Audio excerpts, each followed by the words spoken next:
let's say I have two transformations. I have the transformation S, which is a function or a transformation from Rn to Rm.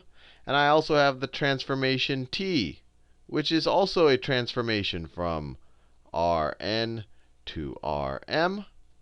I'm going to define right now what it means to add the two transformations. So this is a definition. Let me write it as a definition.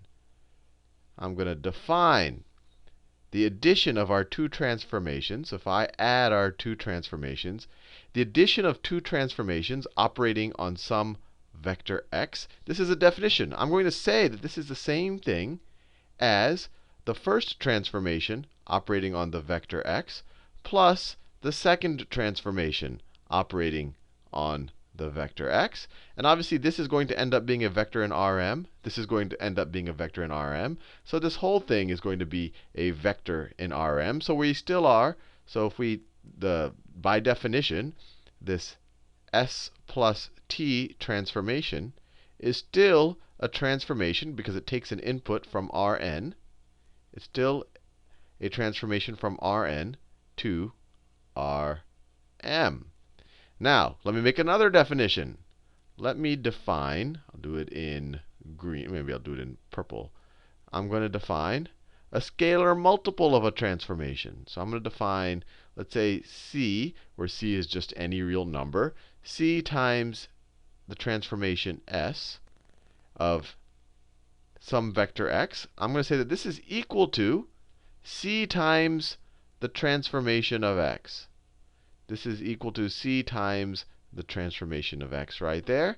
And so, similarly, this is the transformation of x, obviously, is going to be in Rm. So if you multiply any vector in Rm times some scalar, you're still going to have another vector in Rm. So luckily for us, this definition of a scalar multiple, so if I have this new transformation called C times S, this is still a mapping from Rn to Rm. This is still a vector in Rm, and this is still a vector in Rn. Fair enough. Fair enough. Now let's see what happens if we look at their corresponding matrices for these transformations. We've seen in a previous video that any linear transformation can be represented as a matrix vector product. So let's say that S of a vector x is equivalent to the matrix A times that vector x. And let's say that T of x is equal to the matrix B times a vector x. And of course, since both of these guys are mappings from Rn to Rm, both of these matrices are going to be m by n. Both of these are m by n matrices. Now, let's just go back to these definitions that I just constructed. What is S of t of x? Can that then be written as, so let me write it this way. I'll do it in that same color. So you have S, no, I was going to do it in red. Do it in red. So you have, maybe I'll do it right here. You have S plus t, it's capital T, S plus t of x, I'm just rewriting this up here, is equal to S of x plus t of x, or the transformation t of x, which we now know is equal to these two things. So this is equal to this term right there. The transformation S of x is equal to ax. That's that one right there. And then the transformation T of x is equal to B, the matrix B times x. Now, what are these things? Now, let me write our two matrices in a form that you're probably familiar with right now. Let's say the matrix A is just a bunch of column vectors, A1, A2, all the way to AN. And similarly, the matrix B is just a bunch of column vectors. The matrix B is B1, B2, all the way to Bn. Right? These are each column vectors with m components, one for each of the rows. And there's n of these because there are n columns in each of these vectors. So this, when you multiply this guy times, let me make it very clear. If I multiply an x, the vector x is going to look like this. The vector x is going to be x1, x2, all the way down to xn.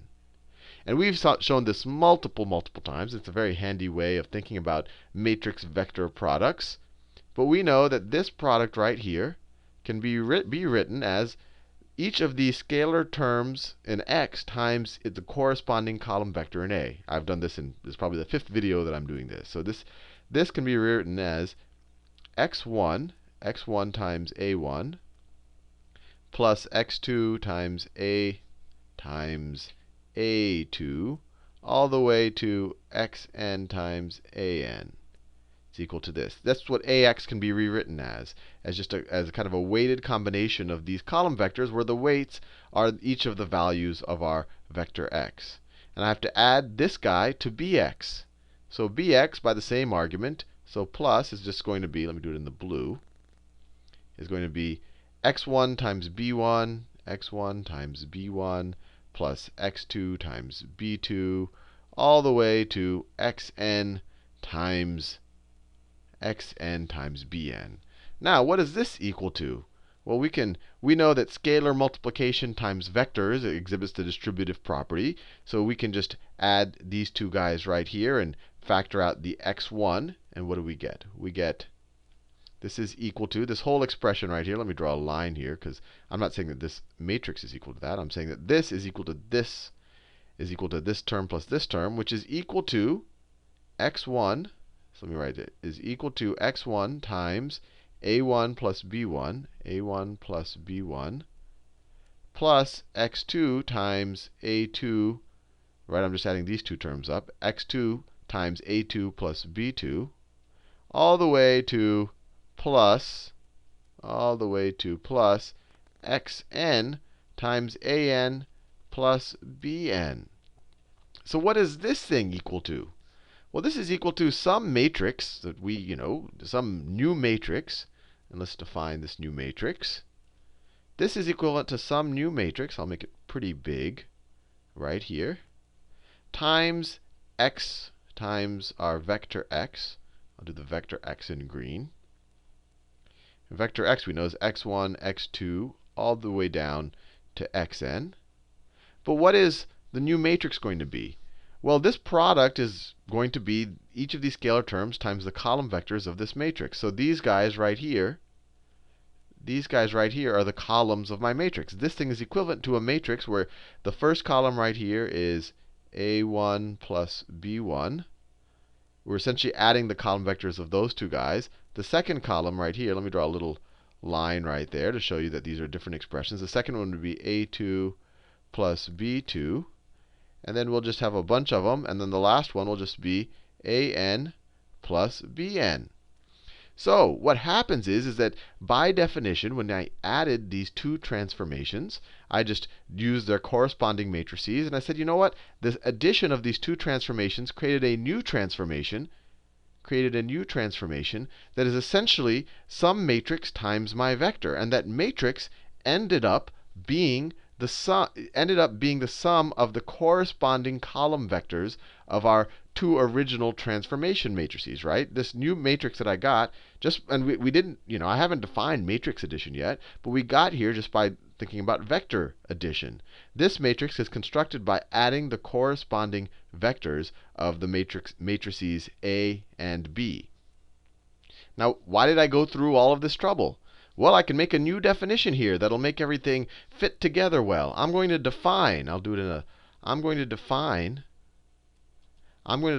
this matrix right here as A plus B.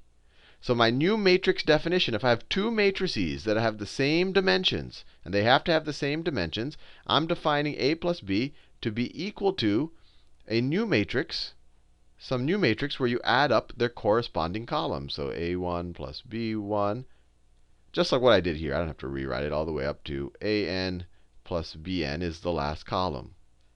And you've seen this before in your Algebra 2 class, but I wanted here to do it because this shows you the motivation for it. Because now we can say that the sum of two transformations, so s plus t of x, which is equal to s of x, this is a vector, s of x plus t of x, which we know is equal to which is equal to a times x plus b times x, we can now say is equal to, because it's equal to some new matrix, which we can now call a plus b times x, right? I just showed. I mean, this part is from the definition of our transformations and the sum of our transformations that I defined earlier in this video. And then when we just worked this out and kind of expressed these products as products of, or as weighted combinations of the column vectors of these guys, we got to this new matrix.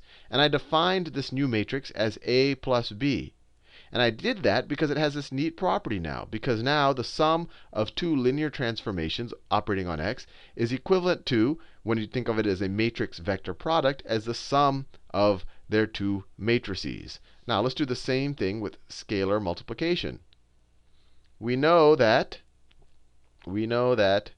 c times our transformation of x, by definition, I'm saying is c times the transformation of x. So c times whatever vector this is in Rm. And so we know that s of x can be, this right here can be rewritten as ax. So this is c times a times x. And we know that ax can be rewritten as, this is equal to c times the x1 times the first column vector in A. So a1 plus x2 times a2, all the way to plus xn times an. And what is this? This is just scalar multiple. This is just going to be, we can just distribute this c, and then what do we get? We get x, and and multiplication is associative. C is a scalar, x1 is a scalar, so we can switch them around if we want. We know that scalar multiplication is distributive, so we can write this as x1 times c a1 plus x2 times c a2, all the way to xn times c a(n). Now, what is this equal to?